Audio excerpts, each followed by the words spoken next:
नमस्कार नमस्कार दोस्तों, वेलकम टू माय चैनल। आज हम लोग डिस्कस करेंगे बजट जो कल पेश किया गया हमारे फिनांस मिनिस्टर श्रीमती निर्मला सीतारमन के द्वारा।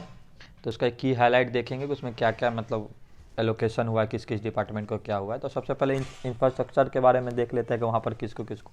तो इस बार पीएम गति शक्ति के अंदर में roadways, railways, airport, post transport, waterways और लॉजिस्टिक इंफ्रास्ट्रक्चर में एलोकेशन हुआ है ज़्यादा अमाउंट, मतलब कि डेवलपमेंट की ओर जो भी होता है। तो उसमें मतलब रोड डिसाइड किया गया कि 25,000 किलोमीटर बनाया जाएगा 2022-23 के बीच में, जिसके लिए 2,000 करोड़ अलॉटेड हुआ है। और उसकी seamless multi modal movement of goods and people, मतलब आसानी के लिए, मतलब मूवमेंट ऑफ पीपल और ये सब के लिए। उसके बाद यूनिफाइड लॉजिस्टिक इंटरफेस प्लेटफॉर्म के लिए भी इसको ब्रॉट ऑन किया जाएगा ULIP के तहत। उसके बाद एक और इसमें हुआ एक मल्टी मॉडल लॉजिस्टिक पार्क बनाया जाएगा, जिसका 4 पार्क बनाया जाएगा। तो PPP मोड, इसका PPP मोड मतलब होता है कि public partnership, public private partnership.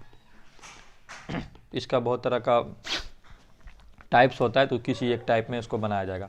Railways में देख लेते हैं, वन स्टेशन वन प्रोडक्ट को मतलब कि बढ़ावा दिया जाएगा। इससे क्या होगा, लोकल बिजनेस को हेल्प होगा और सप्लाई चेन भी बढ़ेगा। 400 new Vande Bharat express train develop किया जाएगा कमिंग 3 ईयर्स में। तो ये भी एक रेलवे के डेवलपमेंट में देखा जा रहा है। 100 पीएम गति शक्ति कार्गो टर्मिनल्स को डेवलप किया जाएगा कमिंग 3 ईयर में, जो कि मल्टी मॉडल लॉजिस्टिक के लिए हेल्पफुल होगा। एक और पॉइंट इसमें देख लेते हैं कि मास अर्बन ट्रांसपोर्ट इंक्लूडिंग कनेक्टिविटी और रेलवे के लिए इसमें कहा गया है कि मेट्रो का डेवलपमेंट किया जाएगा न्यू डिजाइंस, न्यू टेक्नोलॉजीज से, जिसके कि कनेक्टिविटी बढ़े और इंडियन स्टैंडर्ड और इंडियन नीड्स को देखते हुए इसको मेट्रो को बनाया जाएगा। तो बिल्डिंग मेट्रो सिस्टम है। हिली एरियाज़ के लिए कनेक्टिविटी को जोड़ने के लिए पर्वतमाला प्रोजेक्ट के अंदर रोपवेज का मतलब कि निर्माण किया जाएगा। 8 रोपवेज का इसमें बताया गया कि एलोकेशन मिला है, जो लेंथ मतलब 60 किलोमीटर का होगा। 8 रोपवेज बनाया जाएगा। ये भी PPP मोड से ही बनाया जाएगा, पब्लिक प्राइवेट पार्टनरशिप के तहत। और ये भी कमिंग ईयर्स 2022-2023 में मतलब इसको एलोकेट किया गया। अब सबसे इम्पोर्टेंट जो हम लोग का वह है एग्रीकल्चर सेक्टर, जिसका कि हम लोग का बेस है भारत का एग्रीकल्चर। हम लोग जानते हैं भारत गांव का देश है, किसानों का देश, मतलब सबसे ज़्यादा प्राइमरी सेक्टर एग्रीकल्चर को ही हम लोग इम्पोर्टेंस देते हैं। इसमें क्या क्या किया गया, तो गवर्नमेंट का कहना है कि 2.37 लाख करोड़ डायरेक्ट पेमेंट हुआ है MSP का 163 लाख फार्मर को। इस बार जो नया मतलब इसमें अनुमान लगाया जा रहा है, मतलब अनुमान नहीं, इसमें बताया जा रहा है कि केमिकल फ्री और नेचुरल फार्मिंग को प्रमोट किया जाएगा, मतलब बढ़ावा दिया जाएगा। इसमें कहा गया है कि रिवर गंगा के नियर मतलब 5 किलोमीटर का जिसका भी लैंड है, उसमें मतलब कि इस तरह के फार्मिंग को बढ़ावा देने के लिए सरकार कदम उठाएगी। 2030 को international year of millet announce किया गया है। इसमें गवर्नमेंट मतलब फार्मर को सपोर्ट देगी कि आप मतलब कि इन्हेंसिंग डोमेस्टिक कंजम्पशन, उसका ब्रांडिंग के लिए, उसका प्रोडक्ट को नेचुरल और इंटरनेशनल मार्केट में मतलब बेचने के लिए मदद करेगी। किसान ड्रोन का प्रमोशन किया गया है कि आप किसान ड्रोन से कैसे आप मतलब अपने खेतों का निगरानी रख सकते हैं, स्प्रेइंग ऑफ इंसेक्टिसाइड और न्यूट्रिएंट्स, ये सब का इसका एक प्रमोशन किया गया है कि किसान ड्रोन यूज़ होगा और वो किसान मतलब को मतलब मिलेगा। अदर जो इम्पोर्टेंट है, मतलब जो फार्मर के लिए भी इम्पोर्टेंट है और अदर मतलब पीपल, कॉमन पीपल के लिए भी इम्पोर्टेंट है कि एक मतलब एलोकेशन हुआ है केन बेटवा प्रोजेक्ट को 44,605 करोड़। इसका बेनिफिट क्या क्या हम लोग देख लेते हैं। ये क्वेश्चन यहाँ से आ सकता है कि irrigation to 9.08 lakh hectare farmers land, तो इरिगेशन में हेल्पफुल होगा। Drinking water supply to 62 lakh people, तो एक ही हेल्पफुल है। 103 मेगावाट का हाइड्रो पावर है और 27 मेगावाट का सोलर पावर है। तो ये 4 पॉइंट यहाँ से इम्पोर्टेंट मतलब कि हो जाता है कि यहाँ से हम लोग देख सकते हैं कि ये। इसके अलावा 4 और का ड्राफ्ट और DPR बनाया गया है, सॉरी 5 रिवर लिंकिंग का। तो उसका हम लोग नाम देख लेते हैं। एक है दमन गंगा पिंजल, एक है पार तापी और नर्मदा 2, तीसरा गोदावरी कृष्णा, चौथा कृष्णा पेन्नार और उसका पेन्नार कावेरी। ये पांचों का भी सब चीज़ फाइनलाइज हो गया लगभग, तो इसको भी एलोकेशन मिल जाएगा। और दूसरा इंपॉर्टेंट सेक्टर पे हम लोग आते हैं MSME, मध्यम लघु उद्योग वाला के। इसमें इसके लिए क्या क्या किया गया, तो इसमें इस बार जितना भी इसका पुराना मतलब कि वो पोर्टल था, जैसे उद्यम हो गया, ई श्रम हो गया, NCS असीम पोर्टल, इस सब को इंटरलिंक कर दिया जाएगा इस बार। दूसरे बाद extending ECLGS with focus on hospitality and related enterprises. तो ECGL का फुल फॉर्म होता है emergency credit line guarantee scheme. तो इसको भी मतलब बढ़ाया जाएगा। उसका रिवैम्प किया जा रहा है किसको, CGTMSE with additional credit of 2 lakh crore, मतलब इसमें और 2 लाख करोड़ का मतलब एडिशन हो रहा है, मतलब क्रेडिट गारंटी ट्रस्ट माइक्रो एनिस्पन, मतलब कि ये जो छोटे छोटे उद्योग हैं उनको हेल्प करने के लिए गवर्नमेंट का पॉलिसी लाया गया। सबसे इम्पोर्टेंट ये हम लोग के लिए, स्टूडेंट के लिए एजुकेशन में देखते हैं क्या क्या है। तो इस बार जो कोरोना की वजह से बहुत सारे बच्चे वंचित रह गए, मतलब जो रूरल एरिया में रह रहे हैं वो लोग तो पक्का वंचित रह गए, क्योंकि वहाँ इंटरनेट कनेक्टिविटी नहीं है, ये नहीं है, साधन नहीं है। तो उसके लिए एक 1 क्लास 1 टीवी प्रोग्राम पहले चलाया गया था PM ई-विद्या के अंदर। तो उसको एक्सपेंड किया जाएगा। पहले मतलब ये 12 चैनल था, तो 12 to 200 चैनल टीवी चैनल चलाया जाएगा। और जो भी वीकर सेक्शन ऑफ सोसाइटी है, मतलब जो उस लोगों को भी मतलब हर तरफ से हेल्प किया जाएगा ताकि वो लोग एजुकेशन से जुड़ पाएँ।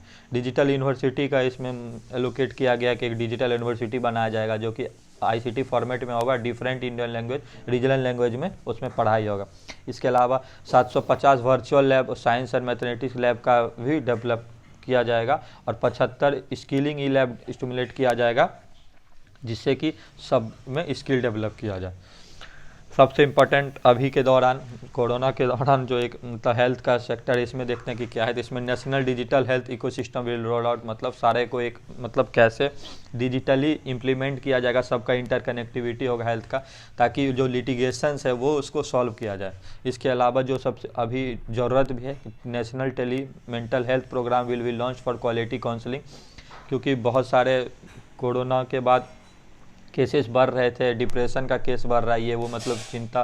तो इस सब को सॉल्व करने के लिए मेंटल हेल्थ को मतलब फोकस किया जा रहा है अदर्स कंट्री में और इंडिया में भी। तो 23 ऐसे सेंटर खोले जाएंगे, जिसका कि नोडल सेंटर निम्हांस होगा और इसका technology support Indian Institute of Information Technology Bangalore, इसका टेक्नोलॉजी सपोर्ट रहेगा ये टेलीमेंटल हेल्थ प्रोग्राम का। मिशन शक्ति, मिशन वात्सल्य, मतलब ये child development, women and child development programme के, तो women and child development programme के अंदर ये आएगा। मिशन शक्ति, मिशन वात्सल्य, सक्षम, आंगनबाड़ी एंड पोषण 2 इसको फिर से लॉन्च किया जाएगा इस बजट, इस फिनेंशियल ईयर के दौरान। और 2 लाख आंगनबाड़ी जो पहले से प्रशिक्षित हैं उनको अपग्रेड करके अब सक्षम आंगनबाड़ी के तहत उनको प्रमोट किया जाएगा।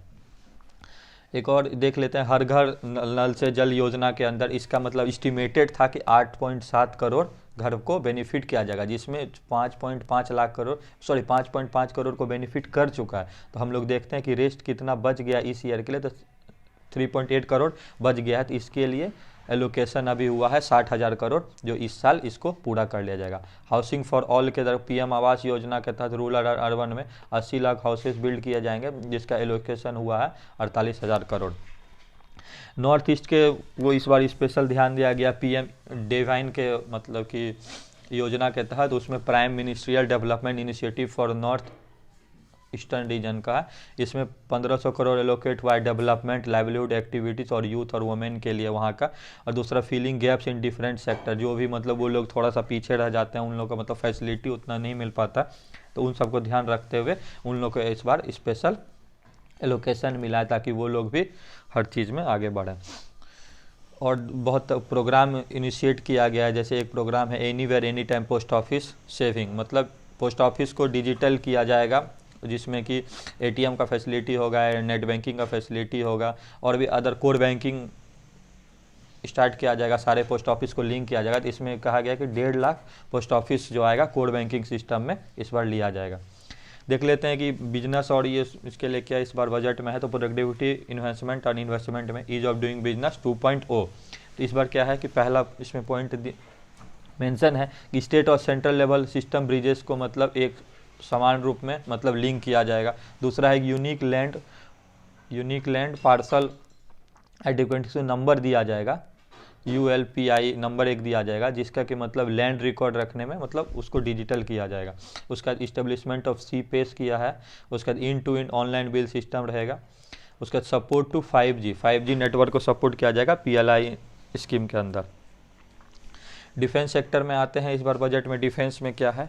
तो इस बार क्या है कि रिड्यूस इंपोर्ट, मतलब इंपोर्ट को हम लोग बढ़ावा नहीं देंगे, अपना इंडिजिनियस प्रोडक्ट को प्रमोट करेंगे, प्रमोट आत्मनिर्भरता मतलब अपना इक्विपमेंट यहाँ पर इंडिया में खुद ही बनाएंगे। तो उसके लिए 68% कैपिटल प्रोक्योरमेंट बजट के लिए मार्क किया गया डोमेस्टिक इंडस्ट्री में, जो इंडिया में ही बनेगा। रिसर्च एंड डेवलपमेंट को इस बार बढ़ावा दिया जाएगा और इसको ओपन कर दिया गया है प्राइवेट कंपनी के लिए भी, इंडस्ट्री और स्टार्टअप्स के लिए, ताकि वो लोग भी आके अपना योगदान दे सकते हैं और वो लोग अपना इंडिजीनियस प्रोडक्ट बनाएंगे। तो 20% बजट इसका लिए रिजर्व किया गया। ग्रीन क्लियरेंस में पहले से चला आ रहा है, परिवेश पोर्टल को एक्सपेंड किया जाएगा ग्रीन क्लियरेंस के लिए, सारे ग्रीन चैनल को, और इसमें मतलब जो भी लिटिगेशन है उसको सॉल्व किया जाएगा। ई पासपोर्ट इस बार देखने को मिलेगा, मतलब आगे बनेगा, जिसमें क्या है issuance of E passport using embedded chip and futuristic technology. तो पहले पेपर वर्क वाला जो पासपोर्ट था वो ई पासपोर्ट हो जाएगा, मतलब ग्रीन टेक्नोलॉजी से हम लोग का मतलब डिजिटल पासपोर्ट ऐसा हो जाएगा। सोलर पावर को भी देख रहे हैं कि इंडिजीनियस करने के लिए, मतलब इंडिजीनियस मतलब डोमेस्टिक मैन्युफैक्चरिंग को बढ़ावा देने के लिए, जो इंडिया का गोल है 280 गीगावाट 2020 तक, उसको पूरा करने के लिए वो इंडिया में ही डेवलप करेगा, मैन्युफैक्चर करेगा हर चीज़ को। इसके लिए 19,500 करोड़ किया गया है, ये इंडिया में ही बनाया जाएगा। हम लोग देख रहे हैं बहुत जगह सोलर पार्क और ये सब खोल रहे हैं, तो वो सब इस योजना के तहत आगे और भी नए नए पार्क देखने को मिलेंगे। सेंट्रल बैंकिंग और डिजिटल करेंसी में देखते हैं आरबीआई इस बार डिजिटल रूपी को लॉन्च करने का सोच रहा है, ब्लॉकचेन और अदर टेक्नोलॉजी के द्वारा। इससे क्या फ़ायदा होगा, तो मोर इफिशिएंट एंड चीपर करेंसी हो जाएगा। दूसरा, ये डिजिटल इकोनॉमी को बूस्ट करेगा अगर ये लॉन्च होता है आरबीआई के द्वारा। तो सबसे बात जो हम लोग के जेबों पे भारी पड़ता है, टैक्स, डायरेक्ट टैक्स और इनडायरेक्ट टैक्स में देखते हैं क्या है। तो इस बार हम लोग सबसे पहले डायरेक्ट टैक्स का देख रहे हैं कि क्या क्या है। तो कोई बेनिफिट नहीं दिया गया है, कोई टैक्स स्लैब में चेंज नहीं हुआ है हम लोग के लिए, कॉमन पीपल के लिए इसमें कुछ भी नहीं है। एक बार देखते हैं इसमें क्या क्या पॉइंट दिया हुआ है। तो tax payer to file update return, मतलब पुराना रिटर्न को भी अगर आप अपडेट करना चाहते हैं with in 2 years correcting error, तो इस बार ये अलाउ किया गया। दूसरा, टैक्स डिडक्शन लिमिट फॉर, हाँ वो जो एनपीएस नेशनल पेंशन स्कीम के तहत जो स्टेट गवर्नमेंट एम्प्लॉय है, इनका पहले था 10%, इसको अब करके 14% कर दिया गया है। तो ये इन लोग का एक वो है। टैक्स रिलीफ मिला है इस बार, पर्सन विद डिसेबिलिटीज़ को मिलना ही चाहिए, चलिए ठीक है। ये तो एक बाकी कॉमन पीपल के लिए कुछ नहीं है। एक और बढ़ गया कि income tax from virtual asset transfer, जो भी मतलब डिजिटल करेंसी का ही ट्रांसफ़र लेन देन इधर हो रहा था, तो उसमें अब क्या होगा, उसको टैक्सेशन के स्लैब के अंदर ला गया और हैवी टैक्स है 30% का, उस पर अब टैक्स लगेगा वर्चुअल एसेट ट्रांसफ़र पे। लिटिगेशन मैनेजमेंट को अवॉइड करने के लिए रिपीटिटिव अपील, मतलब ये एक इनिशिएटिव लाया जाएगा ताकि कोई लिटिगेशन न हो। जो एक सिमिलर टाइप का अपील है उसको तुरंत से तुरंत सॉल्व करने के लिए गवर्नमेंट क्या है, तत्पर रहेगी। तो ये था बजट का एक समरी, और भी आगे कुछ डिकोड अगर होता है तो हम लोग इसका पार्ट 2 बनाएंगे।